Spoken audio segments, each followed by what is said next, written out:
사랑하는 여러분, 안녕하세요. 오늘도 기가 막히게 좋은 아침입니다.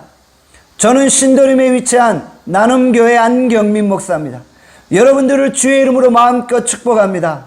오늘 2020년 8월 4일 화요일 큐티 본문은 로마서 6장 12절에서 23절까지입니다. 오늘 본문에 나타난 사도 바울의 논지는 무엇입니까? 우리가 율법 아래 있지 않고 은혜 아래 있다고 해서 적당히 죄를 짓고 살아도 되느냐에 관한 것이죠. 이 질문에 대해서 사도 바울은 단호하게 NO! 아니라고 대답했습니다.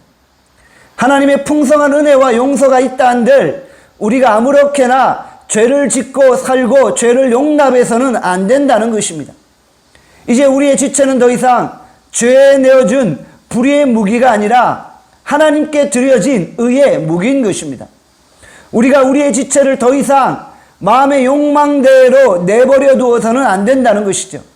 우리가 율법 아래 있을 때에는 죄의 종이었습니다. 그러나 이제는 은혜 아래 있기에 의의 종이 된 것입니다. 의의 종은 하나님의 의에 대해 순종하며 말씀에 따라 살아가는 것입니다. 죄의 종은 부정과 불법을 행하여 사망에 이르게 되고, 의의 종은 거룩함에 이르는 열매를 맺고 영생에 이르게 되어지는 것입니다. 예수 그리스도를 믿는 우리는 죄에 대해 자유케 되어졌습니다. 죄에 대해 자유케 되었다는 것은 그 이후에 마음껏 죄를 지어도 된다는 의미가 아닙니다. 예수 그리스도 안에서의 자유함은 결코 죄를 짓기 위한 도구가 아니라는 것입니다.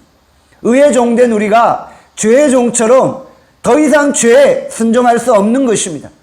우리가 새로운 피조물로 거듭났으니 이제 죄의 욕망을 다 제어할 수 있어야 합니다. 우리의 몸을 하나님께 거룩한 사한 제물로 드려야 합니다. 우리의 몸과 마음과 영혼을 하나님 앞에 거룩한 제물로 드리는 여러분들 되시길 바랍니다. 우리가 거룩함을 추구해야 할 이유가 무엇입니까? 우리는 하나님의 자녀로서의 새로운 신분을 받았기 때문입니다.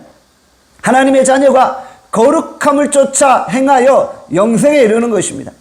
우리가 항상 하나님의 자녀라는 신분을 잊지 않고 세상 속에서 거룩하고 구별된 삶을 살아야 합니다. 우리의 지체가 불의의 무기가 아니라 의의 무기임을 잊지 마시기를 바랍니다. 함께 기도하겠습니다. 하나님 아버지, 우리는 율법 아래 있지 아니하고 은혜 아래 있는 자입니다. 은혜 아래 있는 자는 이제 하나님의 의를 쫓아 순종하며 살아갑니다. 우리가 더 이상 죄의 욕망 가운데 사로잡히지 않게 하시고 하나님의 말씀 앞에 순종하며 하나님의 의를 이루어드리게 하여 주시옵소서. 하나님은 오늘도 우리가 하나님의 자녀로서 거룩하고 구별된 삶을 살기를 원합니다. 오늘 하루 이 세상 속에서 거룩하고 구별되게 살아가게 하여 주시옵소서. 하나님, 오늘 하루를 축복하시고 오늘도 우리의 삶을 인도하시고 동행해 나가주시기를 간절히 소원합니다. 오늘 하나님의 축복이 우리와 함께 하여 주시기를 간절히 빌고 소원하고 감사드리며 예수 그리스도 이름으로 기도하옵나이다. 아멘. 내일 뵙겠습니다.